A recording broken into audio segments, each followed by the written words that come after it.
but we don't cry.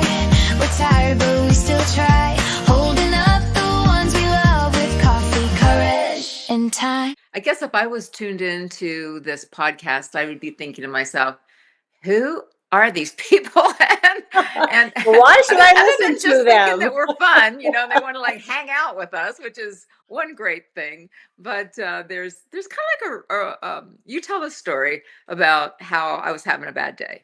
It's crazy, Melinda, when you think about it. Here we are. I'm a nurse dealing with seniors all the time, but I'm also a daughter who's dealing with my senior mom. Yeah. You're talking about your mom, and I just find it amazing that God gave us this great idea of we laugh so we don't cry, because But you know what? I was praying. I told you that. I was praying for something that I could do that would use my gifts to give back to the world. And I think that this role, like you always say, caregiving is the role that you never applied for, right? I never applied for it. I didn't want it. I don't think I'm that good at it. It's like, so I'm the daughter that's kind of like, I don't want to whine. I don't really want to whine, but I feel like I'm kind of whining sometimes. But and I'm hoping that We Laugh So We Don't Cry podcast gets this community of other people who maybe can relate to both of us and what we're going through, because we are in a season in our life, right, Tina? We A are. season. We're both dealing with our moms in different ways, right? My mom's a little bit younger. She's 80. She's still living independently, but I'm still walking through all the stuff that you walk through as a daughter. And yet I'm serving these seniors and these families as a nurse and leader and administrator, right? But I'm like, it's different when it's your family. Like there's times you just want to cry because you want so much more for them and you want to be this, solid person, and you want to, but sometimes we fail, and I feel so guilty when I do, and I'm short or I'm abrupt or I'm like, Mom, you already told me that, I know. I do the same thing. I feel guilty because, and this is the truth, I'm actually hiring a lot of care that I can, because it's difficult when your parent isn't your parent anymore. When they're like, whether it's dementia or whatever is going on, and now you're dealing with this person and you feel the responsibility because, like, you might have brothers and sisters, but they're out of town. And so it's falling on you. Or maybe you're doing it from a distance, caretaking, and you feel guilty because you can't be there more. I mean, there are a lot of reasons that people will come and be a part of this community, because it's, hopefully we're going to like lift each other up with some fun stories, and we're going to have a lot of topics that we want to cover. So we're hoping that we're like the go-to place, and that if you enjoy it, that you'll share it with your friends and subscribe and follow us, and go on to Tina's email, to your website, which you can tell us right now again, because we need to mention it a couple of times every time we get on the air, right? Yeah. So it's seniorlivingpalmbeach.com, and we have lots of free resources on there. So many of you listening and watching us may not be in the area, and that's okay. Melinda and I have been best friends for years and years. And what we realize is that a lot of people all over the country, not just in Florida, we're both in Florida, have a need to feel like they're not alone, have a need to just talk about it. Like, what is the one thing that you really, when you think about it, like, I never expected that? We all have those moments, don't we? Yeah. I'd love for you to comment below, because the people watching and listening will know that they're not alone either. And so we're going to bring great experts from a lot of different backgrounds. And I'm very grateful because I did choose to learn, and I've been taking administrative courses for long-term care, for assisted living home, but also dementia, which has really helped me to not just help other people, but help me with my relationship with really having more empathy and compassion for my mom. And it's always hardest when it's your family member in any relationship. Who can relate, right? Can you relate to that, Melinda? Absolutely. Absolutely. So anyway, I agree with you. I am so glad that God And we're going to be honest. We are both believers. We are Christians. We're not going to like goo you all up all the time with Christianity, but it is going to be something that comes into our conversation. So if you're a woman of faith and or a man, we're not going to tell men that they can't join us too, right, Tina? We don't care, and we don't care how old, because caregiving Absolutely. can fall in the lap of a teenager. But we really think that women our age who have aging parents and they're responsible, or maybe you've got an aging spouse, and you didn't expect this to happen. There's everything from early onset dementia and Alzheimer's, right, Tina, that can happen. And your plans get changed, They change so fast. right. I think that one of the things we want to share is like, what is the right time frame? How many backups do you need? And then how do you have conversations with your family? And some families get along great, and it's kind of like just kind of known that you're all going to take care of each other and carry the weight and all that kind of good stuff. And some families aren't. So, it can fall on just one person, which doesn't seem to be fair. Well, and that is one of the conversations we have often, because you're the only one in town with your mom, and I'm the only one in town with my mom. Right. And, it feels sometimes like, goodness, you have to really, focus on not getting frustrated with your family for not helping, Right. and in their minds, they're so busy doing whatever they're doing. They'll send money, like my brother will send money every once in a while, but he's too busy doing what he's doing to really do much of anything else. But Right. it's not that he doesn't love mom or want to help me. They get busy. And Everyone's got their so, busy life. But you know what? You and I have busy lives too. yeah, And I think that's the other piece of the podcast and what we're creating community wise is that we believe that we can understand where you're coming from and what's going on in your life, because we are walking down that path ourselves right now. absolutely. And you're doing it from two different perspectives, the daughter and the person that has got the medical background and the expertise to really I say attack in a bad way, I kind of attack this topic from a lot of different angles. And I'm kind of like the reluctant caregiver, quite honestly. There are moments when it's satisfying, but I don't feel like I'm the nurturing person that you are. So I have to dig deep sometimes to come up with the loving daughter role that I really want to be in. My prayer is like, please, God, please, please let my heart open up and, be more kind to my mom and be more patient and have more empathy, because in this moment, I just want to it's like having a child, Tina. For Yeah. me, it's like having a child, and I never had a family. So, Well, I was going to say, right, your mom is like the child you never had or really right. wanted to have. So Or now at wanted to, this age, it wasn't expected. And I right. I guarantee you, if our listeners wanted to comment down below, they would share, yeah, I didn't sign up for this either. But then I think about, okay, I got to be careful because I got kids that are going to be taking care of me. They're going to see the example that I lead. If Right, I'm leading right, with love and compassion, then they'll do the same and they won't be right, getting right. frustrated with Well, me. you are. I have known you for how many years have we figured out now? How long have we known Like each other? 20. 20 years. And um the first time I met you, I'm gonna let you give your first impression too. and, and the first time I met you, I thought, what a caring, loving person. I felt like your energy was just like loving and kind. And I partly am here as your co-host is because I feel like I will be a better person having experienced this with you. Oh, I love So you, girl. so now I'm you so can tell grateful. yours Like, about me. and it's so funny because my first impression of Melinda, so backtrack here, Melinda and I were I had a big staffing company. I sent nurses all over the country. Melinda's in charge of a foundation, and we're on the American Heart Association executive team to do the Go Red for Women. Just give you the perspective, right? And so we're doing something good in the world. And she walks in, I was so intimidated by her. But I was like, Oh And my. then she got to know me. I did. And then literally she opens her mouth and she starts talking to me. I'm like, I love this woman. I just love her.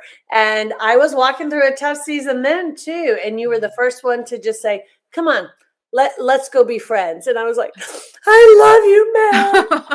And I don't Mel remember and I, that part. I just remember you telling me like you were intimidated. I'm like, trust me, you don't need to be intimidated. Sometimes the people that look like they have it all together on the outside, tr- just go a little below the surface and you'll see that there's like, whoa, going on. So, no, we're all human. We're all we going are. through our experience. That was the time in our lives when we were in our professional, like deep professional. Yes. You have a business that is about caregivers going out into the world and helping other people. So you can staff that. That's a wonderful thing that you can do. You're in the process of getting an assisted living facility together, Yep, and that's all part of Masterpiece Care. Is that how it you're is. branding it? Yeah.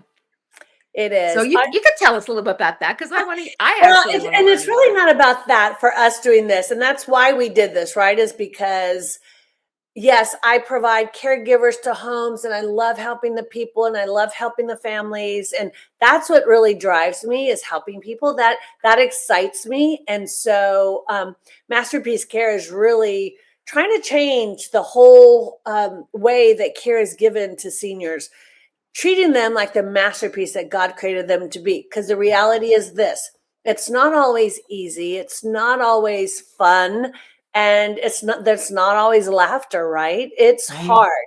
Whether you're the family member caregiving or you're the caregiver that's hired, either way, when you're dealing with someone with dementia, it can be trying. And so we really want to help shift that and give family members and give caregivers the right tools so that it can help us all to be a little bit more compassionate, be a little Yeah. bit more understanding. Part of that is learning tools for ourselves too, and making sure that we're, not getting overexerted. And so that's why I think this is such a great podcast to share with people. And the name itself, that in itself, the way we started, right? You're sharing a conversation. I was telling you I wanted to do this podcast, right? I had no idea what I was going to call it, except for I feel like people just need tools. And you're talking about your mom, and I'm like, oh my goodness.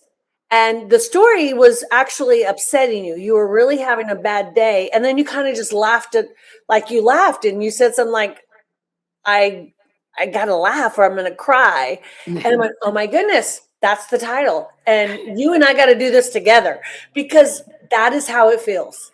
And I felt like this is what I'm being led to do right now. This is where I can help. Um, and maybe everybody else is way more loving and kind than I am, but but maybe there are a couple of you out there that can feel what I'm feeling, which is in my case, I feel like my mother is no longer there. And I feel like I'm kind of almost grieving her loss, but her body, she's literally physically there, but the presence and who she was in my life is somewhat gone now. So that seems to me like sad and difficult. And just this whole like her world revolves around her with no thought really of anyone else. And that's like, huh, like you start to think like, wow, I didn't see that before. So Yeah. is that the aging brain? Is it dementia? Is it narcissism? Is it whatever else? And like I'm hoping that with this podcast, other people who are seeing things happening with their parents will start to lean into information that can help them. I mean, we've actually had some recordings of experts already, and I have learned already a couple tools that I have applied. I just got chills up my legs as I'm saying this. And that is, I've learned some things that I've already started applying, and it's changing my relationship with my mom for Oh, the I love better. it. I love it. I So can't wait. I good. can't wait for some of these expert shows to be for people to be able to see them because if we could just change one or two people's lives and they become happier as a result because this this caregiving thing, I mean honestly it sounds terrible but it ends in sadness, because at some point that person is probably going to pass. And so you have between now and that time to make that the most rich experience that you possibly can. And rich can mean a lot of things like personal growth, how you deal with anger and frustration and guilt and exhaustion. Like, there are lots of things that can make a relationship rich. And I Mhm. think that's really what this podcast has the potential to do, Tina. I And agree. and that would just, to me, that would be like, thank you, God, for letting me be a part of this experience, you know? I agree. I agree. At the end of the day, when they leave, because they're going to leave, right? There's only two Right. things that we're guaranteed. We're born and we die. Those are Right. our two guarantees, right? Taxes. Oh yeah, yeah, that one Tax. too. That's a Three. joke. Yeah, that's right. Don't remind me of that. You know what time of year it is? Right. Anyway, but so what do we want that to look like? And that's like it's a real thing. And I just want to give people permission and give myself permission, give us all permission to just feel the real feelings we're having because they're real. We're not here to say, okay, laugh and don't feel. No, Right. we want to feel it, understand it, and find better ways of coping and dealing with it. And I'm learning as much, because as I'm serving the families and they come up with a new thing. And so we really would encourage each one of you to share questions. Send us an email, we laugh podcast at gmail.com, and we'll put it down below. But send us questions because that's how we will really decide which podcasts we do because it's about you. It's Right. about you feeling like you're getting valuable tools, and we want to come alongside you. And together, we're all growing, we're all learning, and some of the programs that we have, I'll share some very specific. Like the next one we do, I'll share some very specific, 7 things for you to watch out for. Each time, and we have some other very good expert in their field in geriatrics and different topics that will come share as well, that will be, I think, invaluable to all of us. So we're not just here as, as an RN. I'm here as a daughter too. Melinda's a daughter. We're here because we want to grow with you. Right. Right. Yeah. That's my hope. That's my prayer. Yeah. is that Yeah. it is So that we benefit some lives. And that would be time well spent. So anyway. absolutely. Anyway. Well, I'm very grateful and I'm thankful for you saying yes. Not only do I love doing life with you, but I love that we're doing this together because it's Yeah. fun to be with you all the time. And I love that God just put us together in this season to make a difference in people's Right. lives. So thank Right. you for Right. saying yes. Yeah. Well, how would I think I started in the beginning saying, I know that I am going to be a better person for having done this with you and with the audience. You out there, you're gonna make us better. So don't hold back. But I will say this: haters not invited. This is a Exactly. this is a loving space. And when you put yourself out there in social media, there's always some haters, like these women, meh, meh, meh. Like, please just keep that to yourself. We really want to have this welcoming, no judgment kind of community where you can come, be yourself, share your frustrations, share your joys, share your funny stories. We want to hear it all. We're going to start asking for some, like, almost like TikTok, like vertical videos where you ask a question and then we'll get the expert to answer that question for you. So we've got like big plans for this to be wonderful for you and then for us too. So Tina, I feel blessed that we're doing this together. Me too. And you know what? Something that I think could be of a lot of value to a lot of people on here today is that we're going to do a Facebook group as well, where we can actually real time ask questions. You might be going through something really tough in that moment and you don't know how to handle it, or you want some advice, and the others in the group may have already gone through that. And so I think it will be an invaluable community for all of us to feel like we have support from others that and we'll provide some free tools. There's lots of free tools and the podcast and things in there as well. So we look forward to doing this with you guys. Right. Thanks. Well, till the next time. Till the next time. Oh, wait, stop. We can't sit. Stop. um, I'd like to close us out by saying, Dear God, please be with us. Let us share from our hearts and let it land on the ears, hearts, and minds of those who need to receive our message. Amen. Yes. Thank you for not forgetting that. I Yay. almost did. All right. See you next time. So join us, pull up a chair, you're strong, you're seen, you're right on time. We laugh, we love, we share, we laugh so we don't cry. Join us!